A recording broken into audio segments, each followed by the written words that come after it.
هندي رسنیو ویلي دي چې د دغه هیواد مشران هڅه کوي چې د ملګرو ملتونو امنیت شورا ته قناعت ورکړي ترڅو اجازه ورکړي امیر خان متقي هند ته سفر وکړي. دا هڅه په داسې حال کې کیږي چې په دې وروستیو کې د کابل او اسلام آباد اړیکې هم یو څه خړې پړې شوي دي او پاکستان ته د امیر خان متقي سفر هم له یو ناڅرګند برخلیک سره مخامخ دی. البته د کابل او نوي ډیلي اړیکې هم دومره پراخې نه دي او دا اړیکې په تیرو څلورو کلونو کې یوازې د بشري مرستو د استولو او د ځینو ډیپلوماټانو په تګ راتګ کې محدودې پاتې شوي دي. نن شپې په تودو خبرو کې موږ د کابل او د نوي ډیلي په اړیکو باندې خبرې اترې کوو. څو مهمې پوښتنې پکې لرو. هند اوسني افغانستان ته په کومه سترګه ګوري؟ آیا کابل کولی شي چې د اسلام آباد او د نوي ډیلي ترمنځ په اړیکو کې توازن وساتي او که څنګه؟ د هند او افغانستان اړیکو کې به مثبتې ګټې د امارات لپاره کومې وي؟ سلامونه عزتمندو لیدونکو، ستړي مه شئ. تاسو ته د خبرې ګورئ. زه منصور نیازی یم. راسره په دې بحث کې درې قدرمنو میلمنو ګډون کړی دی. د سیاسي چارو شنونکی سمیع الله احمدزی صاحب، د سیاسي چارو بل افغان شنونکی عبدالصادق حمیدزوی صاحب او د سیاسي چارو بل افغان شنونکی معین ګل څمکنی صاحب. تاسو ټول ستړي مه شئ او پخیر راغلئ. څمکنی صاحب، دا بحث هم تاسو سره پیلومه. فکر کوئ چې هند واقعا اوسني افغانستان ته چې طالبان په حکومت کوي په کومه سترګه ورته ګوري؟ مننه د لوی بخونکي او مهربان الله په نامه تاسو ته او قدرمنو ګډونوالو ته همداسې لیدونکو اورېدونکو ته سلامونه وایم. ښه سړی په دې بحث وکړي چې هند په نړیواله کچه کوم ځای لري، چې هند اوس په نړیواله کچه څلورم ځای لري په هر اړخ نه. د دې نه سوا هندوستان هم خپلې اړتیاوې لري چې هغه د هند سره نه دې وبخښئ د چین سره په سیالۍ کې منځنۍ اسیا ته دوی لاره پیدا کړي. افغانستان او منځنۍ اسیا ته دا تقریبا په یوه لاین کې پرته دي. همدغسې روسان غواړي چې منځنۍ اسیا تر خپل کنټرول لاندې ولري. چین هم هڅه کوي چې د منځنۍ اسیا هیوادونه هغه هم تر خپل اثر لاندې راولي. په دې کې نو غواړي هندوستان چې خپل ځای ځایګی پکې ثابت وساتي. کوشش د هندوستان دغه دی چې دوی د چابهار د لارې، ځکه د پاکستان سره حالات ښه نه دي، ځان وصل کړي د منځنۍ اسیا هیوادونو سره چې د دغې په ذریعې سره دوی ټولې اروپا سره خپلې اړیکې تامین کړي. د دې دپاره غواړي چې په هغه معادله کې چې په نړیواله کچه اوس رامنځته شوې ده لکه شرقي بلاک جوړول، هم خپل ځای ځایګی ثابت ساتلی دی هندوستان. اوس نو هندوستان په اوایلو کې چې کله دا نن نه ده، په هر وخت کې چې په افغانستان کې ستونزه راغلې ده د نظام یا د حکومت په ړنګولو وخت کې، هندوستان ورله مخه خپل پښې سپکې کړي دي او خپل ملګري ټول پرېښودلي دي تر شا. چې دا که په تېر هغه کې و د ډاکټر نجیب په وخت کې هم سکوت و او که د مجاهدینو په وخت کې سکوت و او که د اوس وخت کې و، نو هندوستان خپله په اوس وخت کې ډېر په تیزۍ لاړو. هېڅ دلته هېڅ شي پرې نه ښودل، هغه ته کله پر واچولو خپل سفارت ته. خو دومره د حساب وړ نه ده تقریبا، ځکه چې روسان ولې ونه وتل، چینایان ولې ونه وتل، ترکان ونه وتل، ایرانیان، پاکستانیان هېڅوک ونه وتل د افغانستان پلازمینې نه. په پوره ډیپلوماتیک هجوم یې خپلو کارونو ته دوام ورکړ، لیکن یوازې هندوستان ووتو. خو هندوستان سره ویره وه، ځکه هغوی د پاکستان نه ویرېدل چې په دغسې حالاتو کې چې ثبات نه وي راغلی نو کیدای شي موږ ته څوک ضرر پېښ کړي. نو دوی وروسته د دې نه چې دویم ځل اسلامي امارت قایم شو، هغوی هر هغه څه وکړه چې هغه باید شوي وای، ځکه چې په ټول افغانستان باندې تسلط پیدا کړو، امن یې پکې تامین کړو او همدغسې نور هغه کارونه چې لازم دي د حکومت دپاره هغه یې پیل کړل. نو ورو ورو هندوستان په دې پوه شو چې په حکومت باندې اوس باور کېدلی شي. ورسره جوخت چې کله د افغانستان حکومت او د پاکستان ترمنځ د ټي ټي پي په سر باندې ستونزه رامنځته کیږي، هند د دغې وضعیت نه د ځان په نفع ګټه واخیستله. دا ګټه څنګه ده، څنګه اخلي؟ په تور دی. په پاکستانیان هر وخت وایي چې د ټي ټي پي یا د نورو هغه سازمانونه چې په پاکستان کې مبارزه کوي د امریکې او د هندوستان لاس دی تر شا دا چې څومره واقعیت به لري نه به لري، ځکه دوی استخبارات دوی ته به دغه معلومات ښه لګېږي. خو بالاخره دغه موضوع بې څه نه به هم نه وي. ډېره زیاته مننه کوم حمیدزوی صاحب. یو حاکم باور دا ده چې ګواکې هند هڅه کوي د افغانستان او د پاکستان قضیه کې افغانستان له ځان سره کې ځکه چې هغه دښمني او جنجال او ستونزې له پاکستان سره تاریخي مخینه لري. دا واقعیت ده، حقیقت هم همداسې ده. بسم الله الرحمن الرحیم. نیازی صاحب زه په خپل وار سره تاسو ته درنو میلمنو ته او د ټولو نیوز ټولو معززو کارکوونکو او لیدونکو ته السلام علیکم ورحمت الله وبرکاتو. نیازی صاحب داسې ده، لږ زه د سر نه ځم پرې راځم. یعنی هند اوسنۍ ځایګاه په نړیواله سطحه کې د اقتصاد لورویه 5م هیواد او یعنی نومینل یا PPP له لحاظ لوړ ده په اقتصادي کچه، خو GDP تقریبا د نړیوال اقتصاد 3.7 دی تکمیلوي. نو کله هم چې په اقتصادي لحاظ باندې یو څوک استوار اوسیږي نو طبیعي ده چې په سیاسي لحاظ به هم بعضې رسوخات ولري. راغله دی تقریبا په G20 کې سارک د ساوت افریقا سره کوم ایشین اسوسییشن چې ده او د دې سره په SCO کې او تقریبا یعنی په هغه فعاله فرمټونو کې، په هغه فعاله یعنی پلیټفارمونو کې دا غړیتوب لري چې هغه د نړۍ اقتصادونه او سیاستونه لوبوي او تقریبا ترسیموي او جوړوي په هغسې یعنی ارګنایزیشنونو کې په دی یعنی هغه د فعال غړی ده. راغله خبره ده چې د ده سره اوس یعنی چې د لپاره ستر یعنی یو اپشن هم ده ورته، هم دردسر هم ده ورته. اپشن دغه ده چې یعنی د چین د مقابلې په وجه باندې د غرب ډیر ستر حمایت ترلاسه کړی، حتی د امریکې، فقط د چین لپاره. دا یعنی د ده لپاره دا اپشن و چې ډیر زیات د راجیک کې په ټکنالوژیکل لحاظ باندې د ډیر غټ سپورټ ترلاسه کړي. خو درد سر هم دغه ده چې یعنی داسې همسایه ده ورسره څنګ په څنګ ده، امکانات یعنی تقریبا د هند که څه هم خپلواکي په ډیری شیانو کې لري خو بیا هم یو ډیر څه په بل چا باندې متقي ده. د چین بیا چې ده هغې په خپل ځان باندې متقي ده، په ځان نه یعنی هغه مینوفیکچرر ده، یعنی دغه بیا هم یعنی یو تقریبا په ډیریو شیانو کې امپورټر ده. نو همدغه ده چې دی نشي کولی چې په هغه سیاستونه یا هغه اهداف هم ترلاسه کړي په مکمله معنا څه چې د ده ضرورت، ځکه چې په خپل لاس کې داسې ډیر شیان نشته ورسره. راغله د افغانستان او د هند، پښتو کې یو متل ده چې د دښمن د سړي هسې هم دوست وي او د دښمن دوست د سړي هسې هم دښمن وي. دلته یعنی لکه مخکې چې ډاکټر صاحب ورته اشاره لرله چې یو څه نوع شکونه د ده سره شته و. که تاسو بیا د هند سیاست ته وګورئ یعنی کله نه هم چې ده په دغه 5م موقف ته ځان رسولی، د هغې نه دا د تایید او رد دغه غوڅ دریځ ده نه ده کړی، نه یې کوي، هڅه کوي یعنی ولې کیسه مخې ته بوځي، چا سره یعنی دا بېځایه تایید او رد شو دا شو، دغه شیانو نه ځان څنګ ته کوي تر څو یعنی سافت پاور نه ځان نرم ځواک نه مخې ته ځي، تر څو یعنی ځان وساتلی شي. ځکه چې دی ګوریم چې اوس زه هغه ضروریات چې ما د غرب نه رفع کېږي هغې ته هم ځان ورسوم، بیا به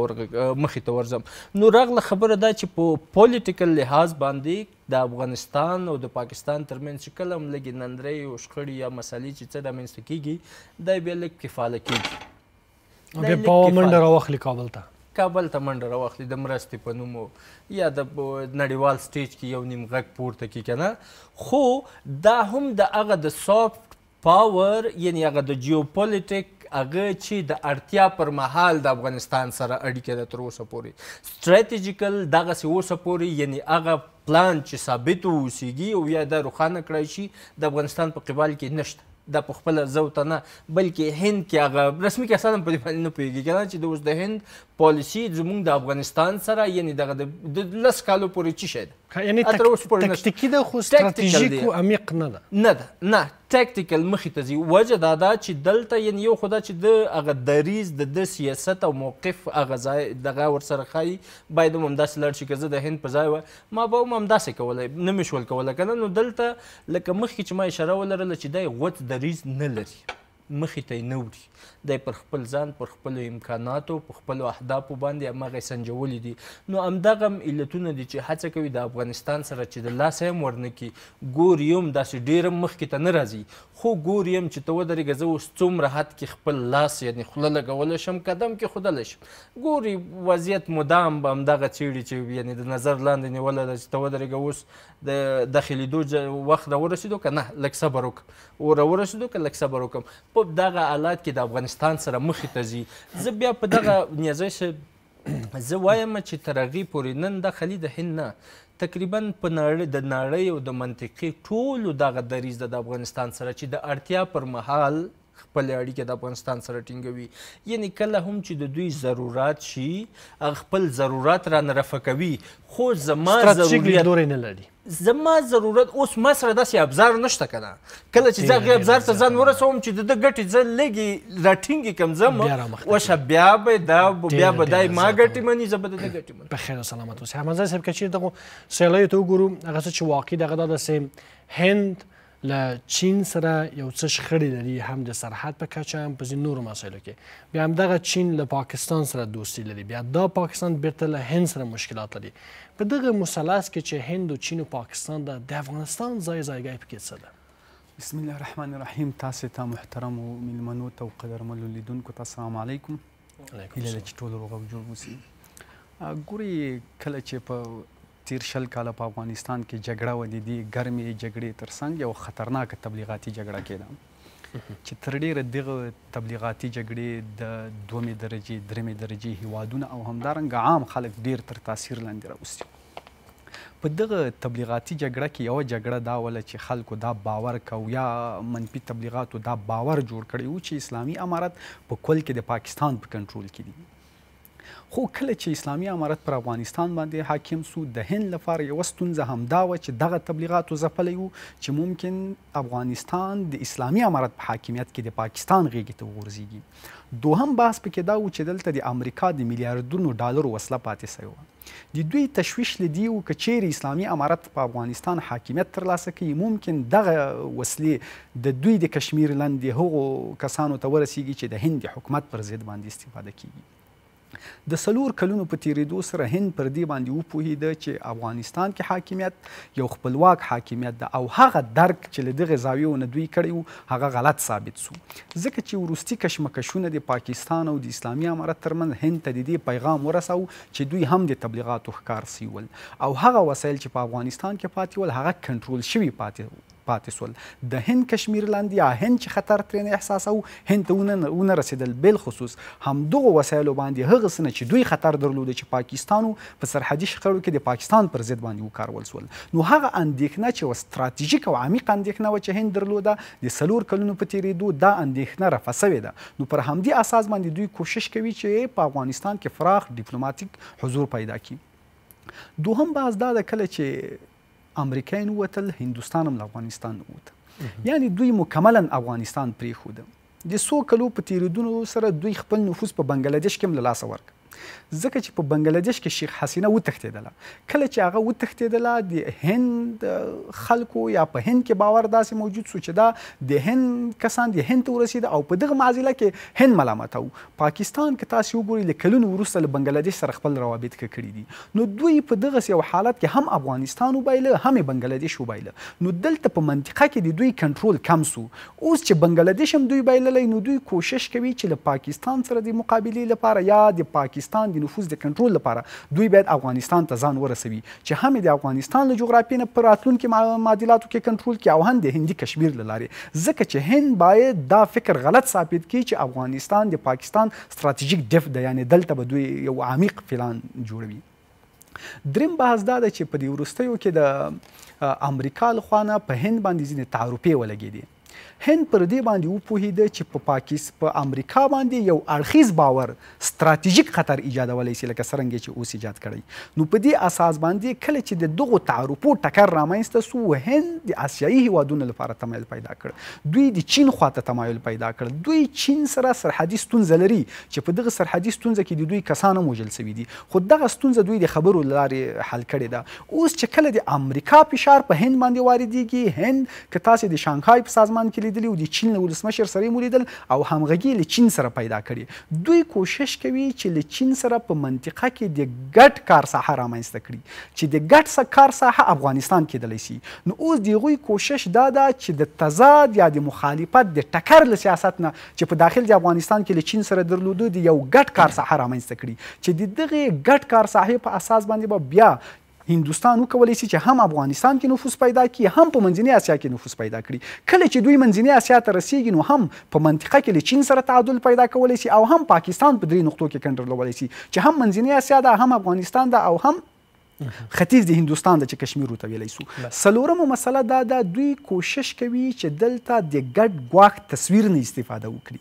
تاسې که وګورئ روسان کوشش کوي چې په منطقه کې د یو ګډ ګواښ تصویر جوړ کړي چې هغه ګډ ګواښ تصویر د توریزم سره د مبارزې بحث ده. پر دغه اساس باندې له نړیوالو بنسټونو یا د ملګرو ملتونو د سازمان د خلاصون په پلمه باندې چې اسلامي امارت د هغوی د بندیزونو لاندې ده دوی کوشش کوي چې داسې یو ګډ ټکي پیدا کړي چې منطقه پکې همغږي پیدا کړي. نو دغه د توریزم بحث چې کله روسان کوي او په کراتو باندې وایي څو ورځې مخکې مو ویلې د هغوی کوشش دا ده چې د دغې پدیدې په وړاندې یو ګډ کاري ټیم رامنځته کړي. هند کوشش کوي چې دغه ګډ کاري ټیم ته ځان داخل کړي ځکه چې په دغې ګټې نقطې سره کولی شي چې دوی هم له چین سره روابط پراخ کړي هم له روسیې سره روابط پراخ کړي او هم له منځنۍ اسیا هیوادونو سره. پنځم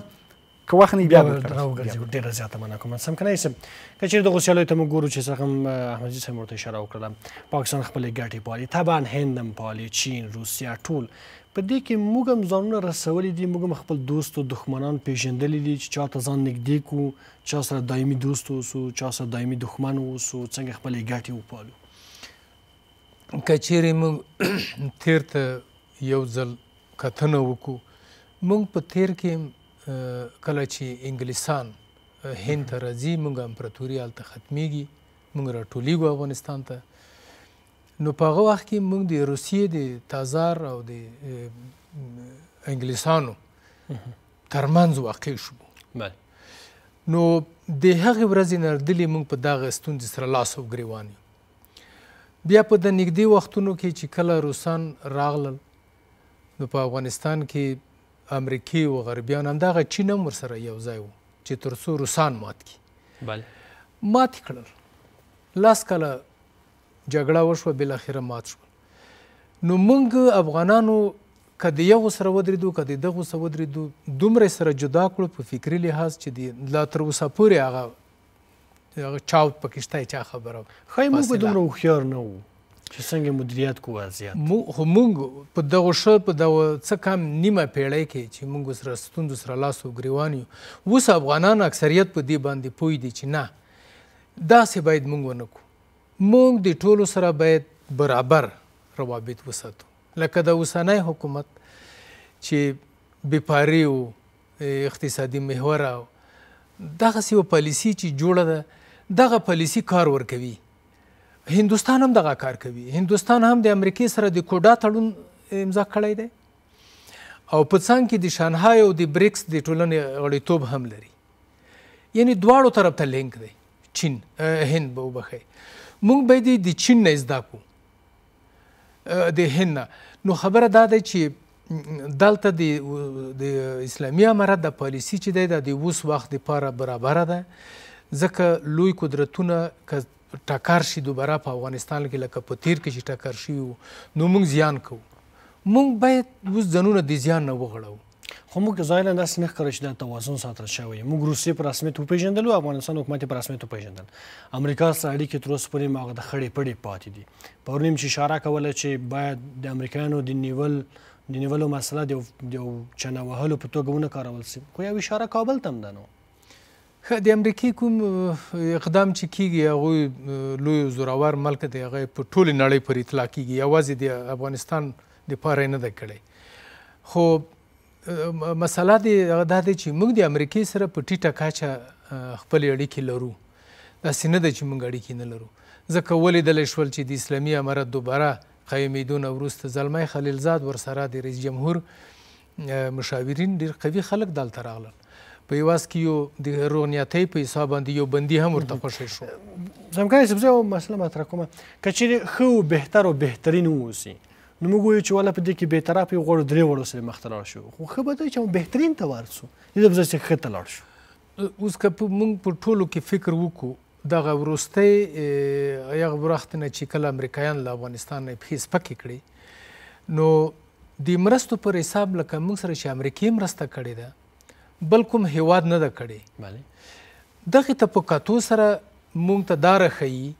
چې نور هیوادونه لکه چین او روسیا او ایران او دغه هیوادونه هند موږ نشي تمویلولی. غرب داسې دی لکه په یو نړیوال خان چې ګوري هغوی د خانې چالم ورځي هغوی که تا خرابوي د رغونو چالم ورځي. نو په دې اساس کې موږ په اوسنی وخت کې چې امریکا په کوم سټیج کې دی چې د لومړی درجه هیواد دی موږ باید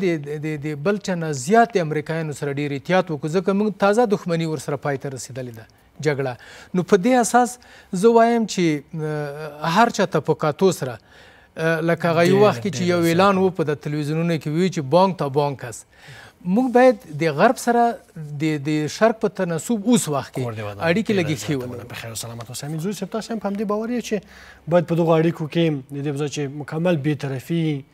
هغه نسبتا ښه ته چې ګټې موږ ته زیاتې دي هغه ته مراجعه وسي. داسې ده نیازی صاحب دغسې یعنې د زړه چارې په جنت کې کېږي که نه چې څه زړه کې غواړي هماغسې درته وشي دا دنیا کې نه کېږي. خصوصا د افغانستان جغرافیه جیوپولیټیکل موقف او حیثیت دا هغه څه دي چې دا یې بېطرفۍ ته پرېښودلی نه شي نه یې پرېږدي. نه همدا اوس هم ته جګ شه ووایه روس ته ورشه ورته چې دغه افغانستان چې دا درې ټوټې کوم دغه به روس ستا شي دغه به چین ستا شي دا به امریکې ستا شي بیا هم تا نه مشکلات ځینه ترسره به وي ځکه چې د دوی اهداف د دوی هغه داسې دي چې هغه کې باید ته داسې یو پالیسي اختیار کړې چې حداقل داسې څوله ګټه دی هر چا ته ورسیږي. که په یو نڅا په ځان ور پرېږدي هم بس بیا هم سبا ته بیا د جنجال ده بیا درد سر ده. ګورئ دلته د چین او د ایران هغه د هند ګټې دي منځنۍ اسیا ته تمرکز لري چې راشي خو د چین او د هند ترمنځ یووالی په دې هدف باندې بیا هم نشونی ده. که څه هم زه باور په دې لرم چې هند به وتوانیږي چې د امریکې د رضایت لپاره دغه یو اپشن وکاروي چې که چیرې زه منځنۍ اسیا ته یعنې لاره پیدا نه کړم یعنې منځنۍ اسیا کې روس قابض ده او روس سره چې زه حداقل معاملات او تعادلات او دا شیان ونه لرم نشم کولی چې هغه ځای ته لاړ شم. د امریکې لپاره به حتما دغه یوه کیسه دی غږوي خو دا چې د مودي په هغه باندې نه غږېږو چې مودي اوس کومه پالیسي راخیستی او د مودي په خپله په داخل کې داسې کرکجن او د نفرتونو ډکه یو ناکامه پالیسي د اسلامفوبیا پالیسي هغه مخې ته وړي چې هغې طرف نه هم نوره یعنې هغه د په خپل هغه سیاسي نفوذ ډېر ځپلی ده نو هلته به حتما تغییرات به پکې راشي خو د تغییراتو سره راغله د هند او د امریکې اړیکه لکه مخکې چې د کوادریلیټرل سیکیورټي ډایالوګ یا د کواد ته چې اشاره وشوله د امریکې او د جاپان هم کې او هغه هم کې د هند نو د دوی ترمنځ چې کوم تړون د کوم هغه څه دی نو هغه د یو ټولو نول نیازی صاحب چې د تړون د دوو کسانو د دوو ملکونو ترمنځ کېږي دا یو ضرورت وي یعنی ضرورت ده باید هند امریکا غرب له ځان سره ولري نو یعنی بعد له دې تغییراتو به بیرته دغه اړیکه نورمال حد ته لاړه شي بیرته بیا نورمال کوي. دلته خبره راغله چې شی مهمه دا ده چې دغه ځای ته ګټې یعنی د هر چا ستراتیژۍ د دوی تقریبا معلومې دي. افغانستان نیو ډیولپمنټ هیواد ده یعنی هیڅ کله دای نشي کولای چې دغه موږ په ریجنل بیلانس پاور نه ځان بېطرفه وساتو یا هجمونۍ نه ځان بېطرفه وساتو. جغرافیه دې داسې جغرافیه ده ته به مدام لاس په کار وي مسؤلیت به ادا کوي یعنی که مسؤلیت ادا نه کې بس همدغه ده چې ټټو به ستا وي بشر به ستا وي نیرو بشري به ستا وي ګټې به د بل چا ستراتیژیو لپاره به استعمالیږي او استفاده کېږي مخې ته به ځي. نو یعنې که موږ چیرې په دغه باندې هغه شروع کړو د خپل پلانینګ داسې شروع کړو چې نه ولا د ټولو نه یې رساتو بیخي ځان ته خو دا ستونزمنه ده ډېره سخته. په خیر سلامت اوسئ. احمد صاحب مخکې مو اشاره وکړه د توریزم هغه ګډې مبارزې ته خو روسیه یو څو وخت مخکې ویلې چې له پاکستان سره هم نظره ده د امنیتي ګواښونو په مسلې کې، یعنې تقریبا پاکستان توانېدلی ده چې د ټي ټي پي مسله د توریزم داسې یو ګډ بحث ته ویسي چې نن روسیه هم له ځان سره یو ځای کړي، سبا به غرب هم ځان سره یو ځای کړي، دې خوا ته به هند او افغانستان چې ادعا وي کې سپکې لاس نه لري دوی به پکې قرباني حسابوي. نه خو بحث هم دیږي که داسې هغوی د ګډ کار ټکي پیدا کوي. توریزم د ګډ کار ټکی ده او دا وسیله ده، په اصل کې موجوده نه ده، فقط وسیله ده چې رامنځته کړې ده او د ګډ کار زمینه مساعدوي. په دغه نقطه کې دوی د غرب مخالفت یا د سازمانونو نه د خلاف عملیات دوی ترسره کولی شي، ځکه اوس اسلامي امارت د بندیزونو لاندې ده، دوی مستقیما دا کار نشي کوی. هغوی ته داسې ښیي چې دلته مثلا توریزم ده او د دې لپاره موږ باید ګډ کار وکړو. نو د ګډ کار د ټکي د پیدا کولو لپاره دوی دا مسلې کوي تر څو د هغو د بندیزونو یا د هغوی د مخالفت سببونه ګرځېږي. شپږم بحث دا نیازی صاحب چې دلته چې هند رانږدې کیږي مثلا د پاکستان پر ضد باندې دلته راځي، تاسې وګورئ چې کله چې د هند او د پاکستان ترمنځ یو څو ورځې زرګري جګړه وه، د هغې جګړې په جریان کې که تاسې وګورئ د اسلامي امارت د مشرتابه له خوا نه د کورنیو چارو ارشد معین صدر ابراهیم صاحب هند ته ولېږل سو چې هغوی ته مخکې دی چې احمد صاحب اونق ته ورسېږي دمه واخلو بېرته به راشو. عزتمندو لیدونکو ورځو لاندې دمې ته له دمې وروسته تودې خبرې دوام لري.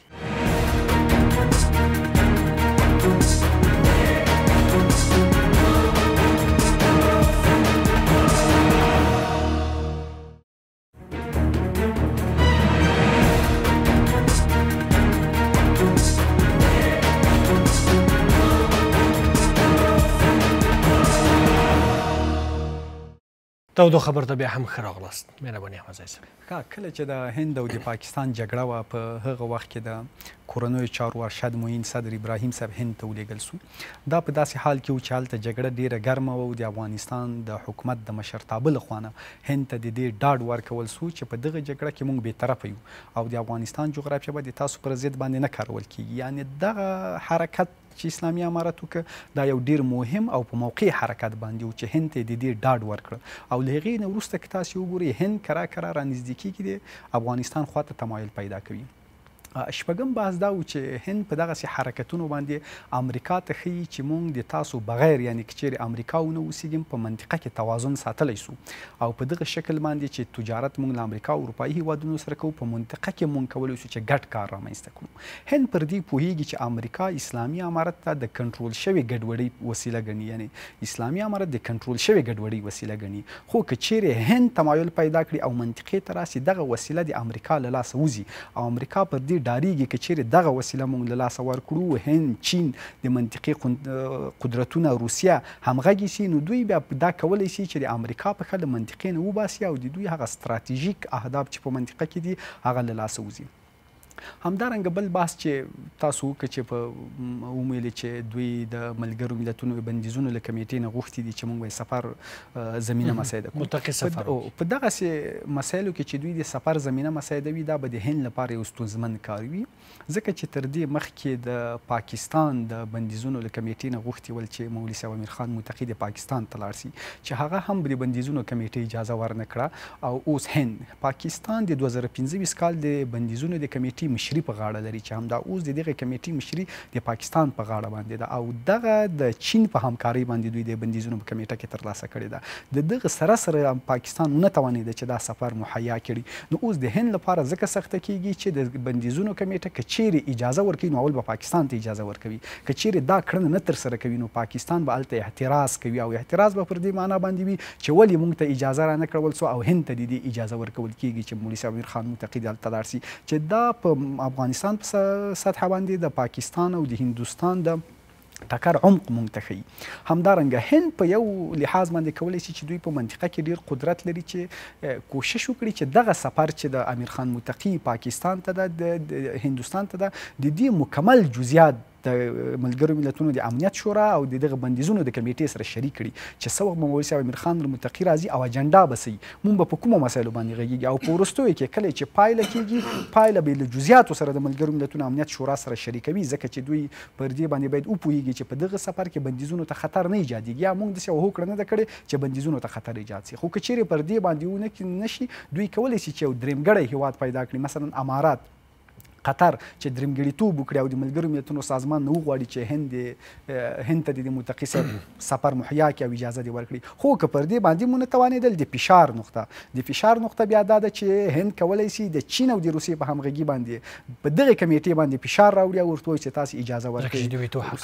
روسیه او چین دغه کار کولی شي. بخیر و سلامت اوسئ. سمکنی صاحب یو مهم بحث دا ده چې آیا افغانستان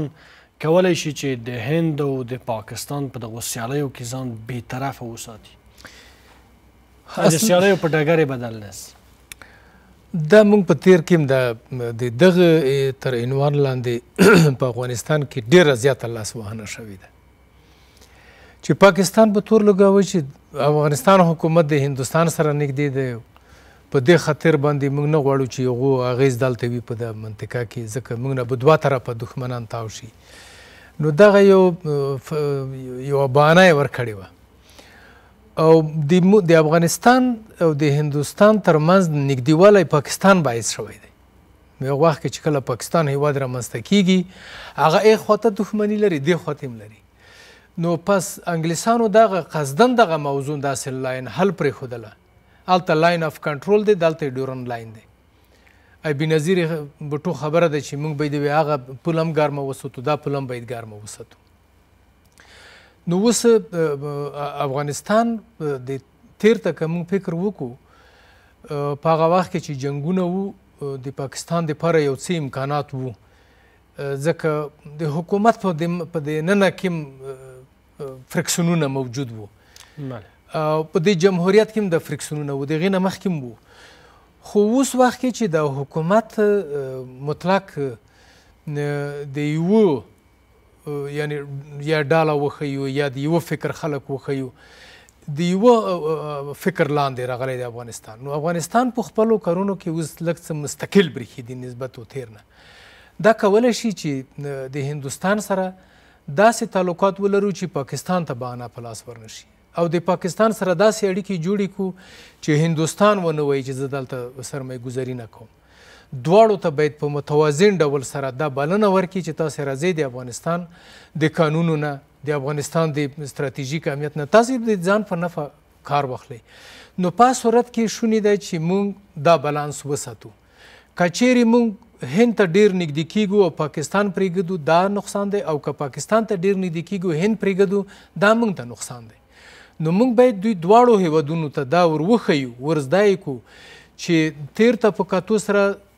موږ د تاسو سره احتیاط باید کوو، تاسې باید موږ سره احتیاط وکړئ. په دې کې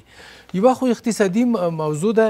هغه خو د ټولې نړۍ سره هغه اصول موجود دي چې د هغو اصولو ته په کتو سره دی هر هیواد راځي په افغانستان کې د پانګونه کوي، لیکن دا د دې باعث نه دی چې موږ دلته یو ټکر رامنځته کوو. پخوا خو به نظامي او سیاسي ټکرونه، اوس دی دوی اقتصادي هغه وکړي، سیالي وکړي په افغانستان کې. څنګه دوی کولی شي چې یو د بل نه ښه کار وکړي او بل د بل نه ښه کار وکړي؟ حتی که د سیټي سیسټر په نومه یو پلان و، که هغه چیرې عملي شي دا به د اوس وخت کې ښه شرایط ورته برابر دي. نو په هغه کې به افغانستان ولایتونه ولسوالۍ به هیوادونو ته ورسیږي. لکه په یو وخت کې په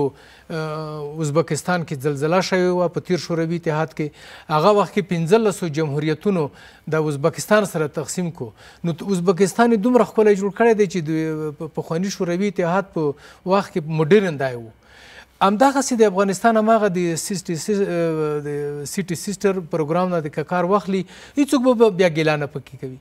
نو موږ اوس کولی شو، اوس په دې باندې موږ پوهېدلي یو چې موږ څنګه د هیوادونو سره خپلې اړیکې جوړې کړو. ډېره زیاته مننه کوم حمید زو صاحب. دغه توازن په برخه کې په تېرو 4 کلونو کې دا توازن ساتل شوی ده چې کابل نه د نوي ډیلي په غېږ کې وغورځېږي نه د اسلام آباد په غېږ کې وغورځېږي، بلکې دواړو ته د مساوي فرصتو رقابتو چانس ورکړل شي. ګوره داسې ده که ساتلو بحث مطرح کړو، ساتل شوی ده، یعنې هڅه شوې ده مکمله معنا ساتل شوی ده. خو بحث دلته دا ده چې منل شوی ده که نه ده منل شوی.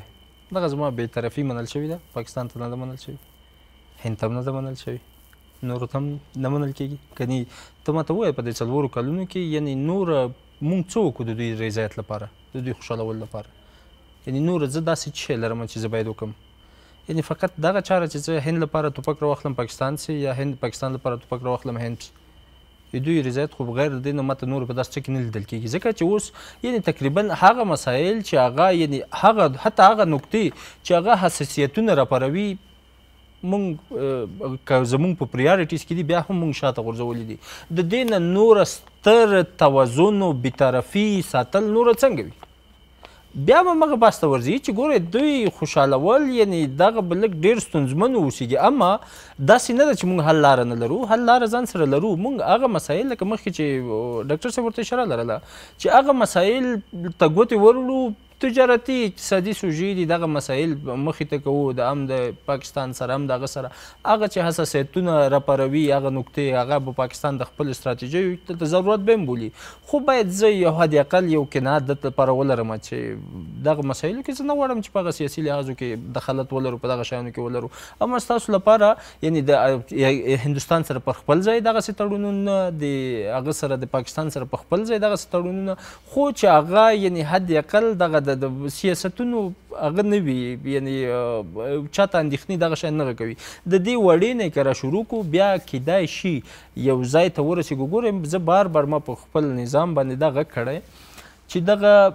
اقتصادي سایکل یا د اقتصادي زنجیر دغه کې چې کله ځان راغوټه کې بل هم ځان سره راغوټه کې اوس دغه ټاپیږي کاسا یا کزار ده دغه پروژې که پلي شي او دغه پروژې بیا په سیاسي لحاظ ستا لپاره یو ډال ګرځېږي څنګه ګرځېږي پاکستان له دې لارې خپله ګټه خوري هندوستان د دې لارې خپله ګټه خوري نو د ده تقریبا د ده معمار د ده سټرکچر د دې په وخت تېرېدو سره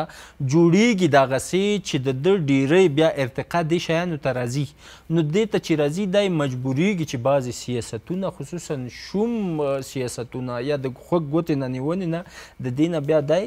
یو قدم په شا کېږي نو دغه شیانو کې راګیرول دغه یعنې غوټه کول د دې منطقې سره دا باید د افغانستان د لومړیتوبونو څخه واوسېږي د بل هر فکر نه چې هندوستان سره ګډ غېږه میلاواله ته دوست شوي پاکستان سره د دې نه ټولو نه ول تمرکز په همدغه چې اوس موږ داسې یو پلان جوړ کړو چې څنګه د منطقه چې د افغانستان کوم حیثیت چې خدای ورکړی دا کوم امتیاز چې خدای ورکړی دا د دې نه ګټه واخلو دا غوټه کې یو ځل ځان را دغه ګیره کې خپل هم ځان ور شامل کو نو هغې نه بعد به بیا نور مسایل به هغه به بیا مخې ته ورسره وړو همدا یوازینۍ لار هم ده د پاکستان سره بار ما دا ویلي دي چې دغسې داسې تفاهماتو نه راونیسو چې هغه کې په خپله یعنې دغه اوس د زموږ د قبایل ساحه ده دا ورته یو بل رقم شوم پلان لري که چیرې زه په هغه تجارتي لحاظ باندې راګیره کړم او د سره زه غوټه ورکړم نو بیا تقریبا نیمایي زما د سیاستونو ملتیا زما د اقتصاد ملتیا په خپله همغه سیمه کې پرته خلک د هغې ځای سیاسون دې ته هڅېږي چې هغه ستا د سیاستونو سره ملتیا وکړي همداسې حاصل کیاس د هند سره همداسې حاصل کیاس ایران او ازبکستان ټولو سره چین سره بخیر سلامت شه احمد ځای صاحب یا باور دا ده چې د دې په ځای چې افغانستان خپل ډېرې اړیکې له هند سره ولري یا پراخې کې بهتره به وي چې پاکستان باندې هم ډېر زیات تمرکز وکړي ځکه چې د ډیورنډ فرضي کرښې مسله ده د کډوالو مسله ده ټي ټي پي مسله ده امنیتي ستونزې دي تجارت ده ترانزیت ده یعنې دا یو ګاونډی ده او جغرافیایي جبر ده ډېر زیات باید د توجه لاندې لاړ شي تاسو هم په همدې باور یې که نه یو توازن یو مساوي حرکت باید د دواړو ترمنځ وسي دا خو چې موازي حرکت مونږ کوو یا د ټولو سره ښه روابط غواړو دا خو د مونږ پالیسي ده یعنی داخل په د افغانستان کې حکومت پر دې باور باندې ده چې مونږ یو بېطرفه پالیسي لرو او دغه پالیسي د افغانستان په ګټه ده دا د مونږ د فکر په اساس باندې ده د هغوی د فکر په اساس داسې یو شی نه ده اوس پاکستان دا نه غواړي چې مونږ د داسې یو بېطرفه پالیسي ولرو هغوی غواړي چې مونږ باید د پاکستان په کنټرول کې واوسېږو د هغوی غوښتنه دا ده چې مونږ باید له هند سره اړیکې ونه لرو اوس هغوی دا شی نه غواړي چې مونږ د موازي حرکت وکړو روسان دا نه غواړي چې مونږ د داسې یو حرکت وکړو چې هم د امریکایانو سره جوړي هم د روسانو سره جوړي هغوی پر دې باور دي چې نه اسلامي امارت باید د دوی په ګډ کار کې راسي یعنې له روسانو سره ګډ کار وکړي نه له امریکایانو سره امریکایان پر دې باور دي چې اسلامي امارت هغه وخت کې مشروعیت پیدا کولی شي چې زموږ تمدني ستونزه له دوی سره حل شي یا تمدني مشروعیت په نړیوال نظم کې ترلاسه کړي یعنې هغوی نه غواړي چې اسلامي امارت د روسانو خواته تمایل وکړي دلته دوی ترمنځ ټکر موجوده اوس که چیرې منطقې یا هیوادونو نړیوالو دا غوښتی چې موږ د داسې یو موازي حرکت رامنځته کړو چې د یوه ګټې د بل په تاوان کې خوندي نه کړو نو په هغه صورت کې بیا موږ کولی سو ویلی سو چې دغه پالیسي موږ ایجاد کړې ده او دوی تعامل نه کوي اوس دغه پالیسي د دوی د فکر خلاف ده دوی هر یو کوشش کوي چې اسلامي امارت خپل طرف ته کش کاږي اوس له هند سره روابط په دې بهتره دي چې پاکستان باندې باید فشار راسي ځکه که هند سره موږ روابط پراخوو او پاکستان فشار واردوي پاکستان د خپل فشار ټول اپشنونه کارولی دي په تیرو 4 کلونو کې نور داسې فشار نه ده پاتې چې پاکستان یې پر موږ باندې وکاروي او موږ د دغو فشارونو په مقابل کې مقاومت کړی ده او لا باید مقاومت وکړو تر څو موږ له هند سره روابط پراخه کړو تاسو وګورئ کله چې د هند سره روابط پراخیږي دوی تور لګوي چې ټي ټي پی له افغانستان نه راځي او هند یې مالي حمایت کوي یا مثلا کله چې موږ هند ته نږدې کیږو دوی د افغانستان په ځینو سیمو باندې بمبار کوي دغه موقتي وساحه د دالې یوې بلې زاویې موږ ته ډېره مهمه ده اوسنی حالت یعنې موقع د وخت ځکه چې په 2024 کال کې د ملګرو ملتونو د سازمان د بندیزونو د کمیټې لخوا نه 14 میاشتې دغه بندیزونه چې په اسلامي امارت دي یا د 19 اتات یا قطعنامې په اساس باندې چې کوم بندیزونه لګېدلي دا د 14 میاشتو لپاره تمدید کړل د 2026 د فبروري تر 14 پورې دا دوام کوي او کمیټه به بیا یو ځل پر دې باندې کینی اوس هغه هیوادونه چې کومې منافع تامینوي پر دغه کمیټه کې کوشش کوي چې هغه لاسته راوړي مثلا روسان کوشش کوي چې دلته اقتصادي بساینه یو څه رامنځته سي غربیان بندیزونه لرې کړي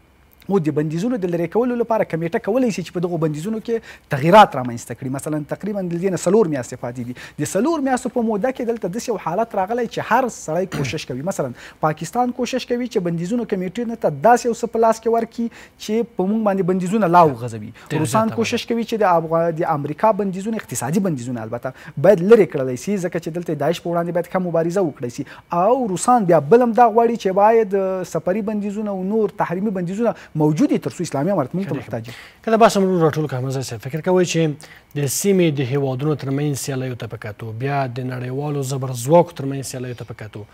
زموږ په بهرنیو اړیکو کې کومو بدلونونو او تغییراتو ته اړتیا ده ښه اوس خو ځینې ټکرونه چې له غرب سره موجود دي دا تمدني ټکرونه دي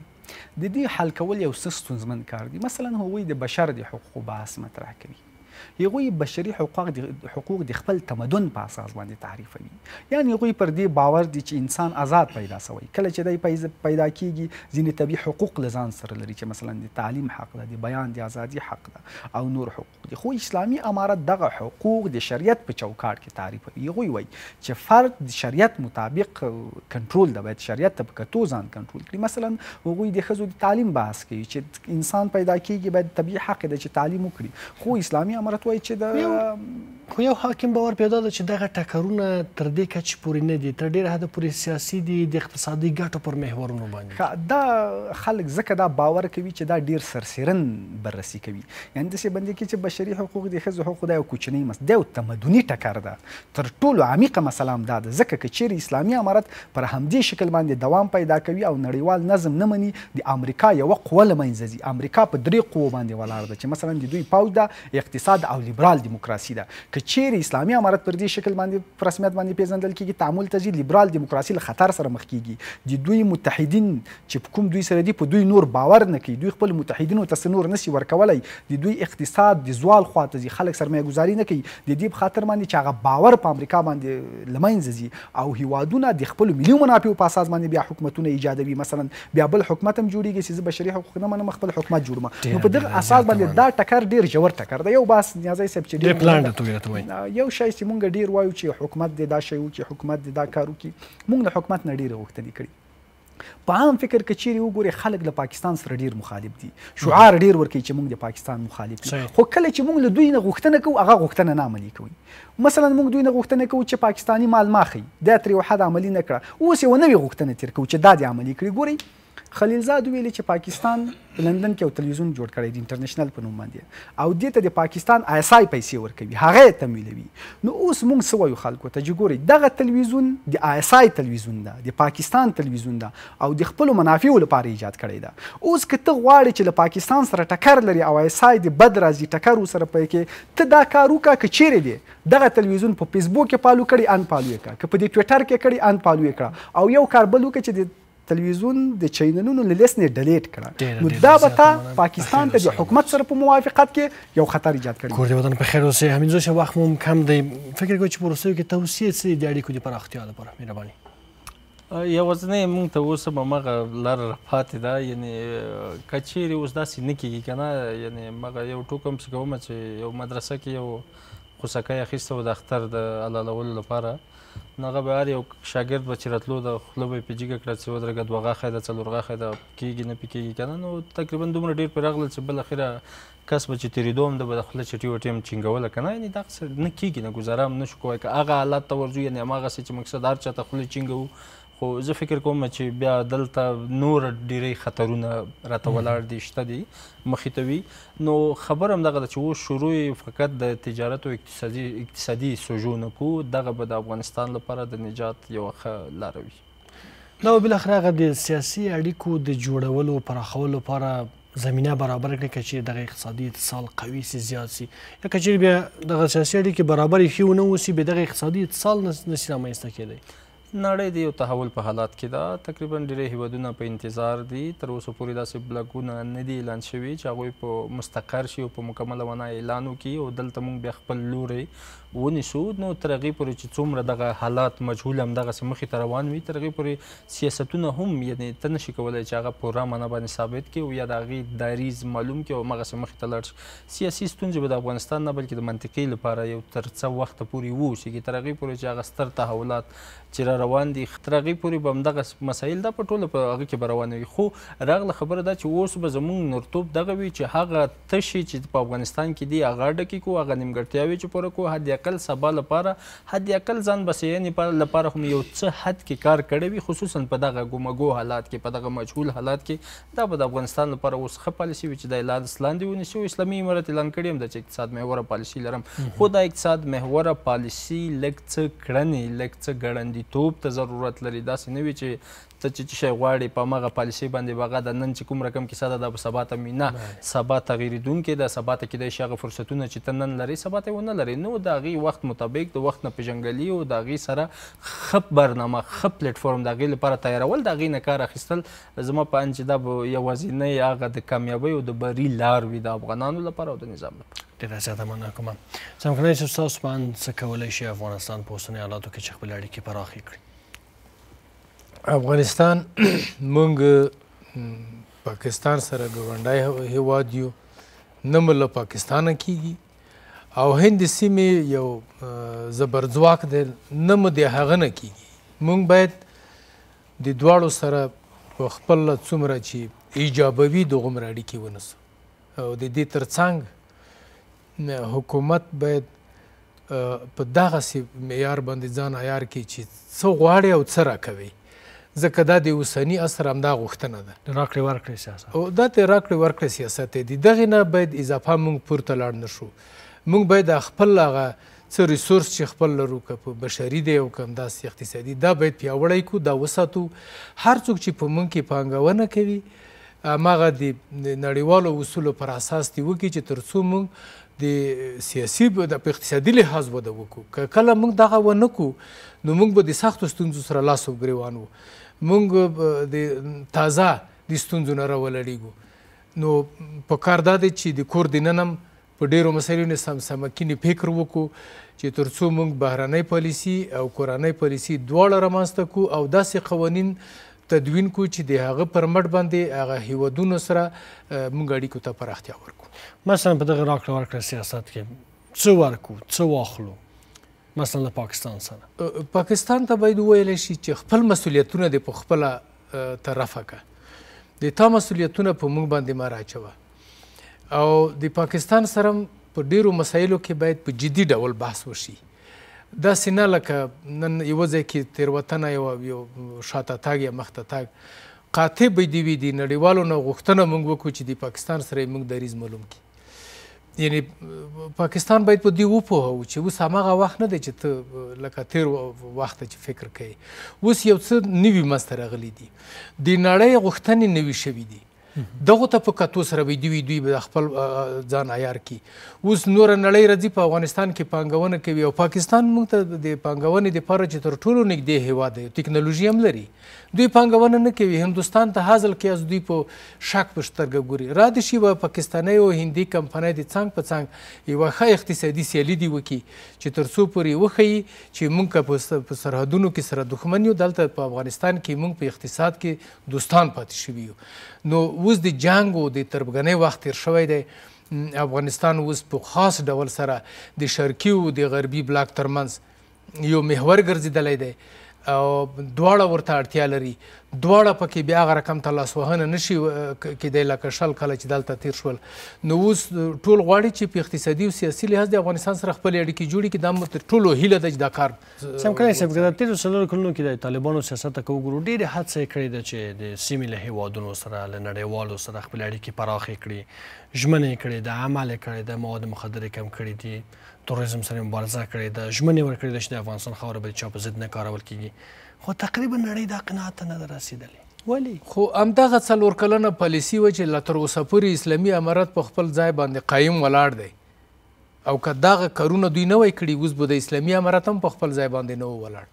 ځکه زمینه به مساعده شوې وه د لاسوهنې دپاره. همدغه اسلامي امارت و چې ټولو هیوادونو سره یې متوازنه بندیزونه په خپل ځای دي، رسمیت پیژندنه نشته، اړیکې محدودې دي. نو بندیزونه په خپل ځای دي، رسمیت پیژندنه نشته، اړیکې محدودې دي. نو دا خو اوس بیا جدا لوی بحث دی چې دا نه سړی وکړي چې دا ولې داسې کیږي. موږ کله د دغې صلاحیت لرو داسې وړه کمزوري هیوادونه چې هغه د تازه د جنګ نه راوتلي وي چې دوی د په خپل سر خپلې تصمیم ګیرۍ وکړي. دا ډېره مهمه مسله ده، دغې نه باید سترګې هم پټې نه کړو. موږ چې د چا سره چې راته وایي چې ستړی مه شي، موږ باید ورته وایو چې 2 وارې ستړی مه شي، ځکه موږ اړتیا لرو. موږ اوس ځانونه رغوو، سړکونه جوړوو، هغه تاسیسات جوړوو. نو هیله دا ده چې ټول سره پوه شو چې موږ څه غواړو او نړۍ سره نه غواړي. درې وړه مېلمنونه ډېره زیاته مننه. په خیر سلامت. سیاستمندو لیدونکو ستاسو له ملتیا څخه هم یوه نړۍ مننه. د خدای په امان.